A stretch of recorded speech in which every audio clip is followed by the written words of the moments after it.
Syadaralun, kantor kepolisian Resort Aceh Barat kemarin menjadi lokasi unjuk rasa warga. Mereka menyuarakan protes dan meminta pihak kepolisian untuk menghentikan proses hukum terhadap salah seorang warganya. Berikut laporan Sa'adul Bahri dari Melabuh, Aceh Barat. Kalau memang dari awal ada niat baik, siapa yang cuma mau bertanya? Kenapa dari awal mereka kecewa dengan Masa yang datang dari desa Suak Pantebruh, Kecamatan Samatiga, Senin 28 September berunjuk rasa ke Polres Aceh Barat.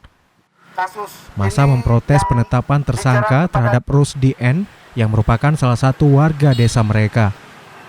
Mereka kemudian meminta proses hukum terhadap yang bersangkutan dihentikan. Kedatangan warga ke Mapolres disambut Kabak Ops Kasat Reskrim, sementara puluhan personel polisi lainnya tampak berjaga-jaga. Masa menyampaikan orasinya dan sempat menyerahkan kronologis kejadian yang dikemas dalam bingkai seperti bentuk piagam.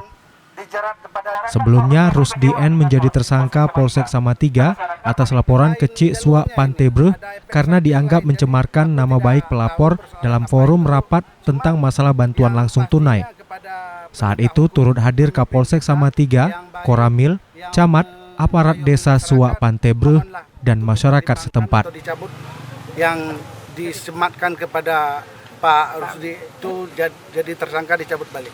saudara-saudara kami yang datang dari jauh menyampaikan aspirasi ke Polres, kami terima, menyangkut dengan proses penyidikan dan penyelidikan yang menurut saudara-saudara itu tidak sesuai aturan, ada prosedur hukumnya. Menyangkut dengan tuntutan rekan-rekan di mana Kapolsek Samatiga melaksanakan tugas tidak sesuai dengan prosedur, kami pelajari. Kami tidak menerima dari satu pihak. Kami punya SOP tersendiri, kami punya pimpinan, akan kami rapatkan.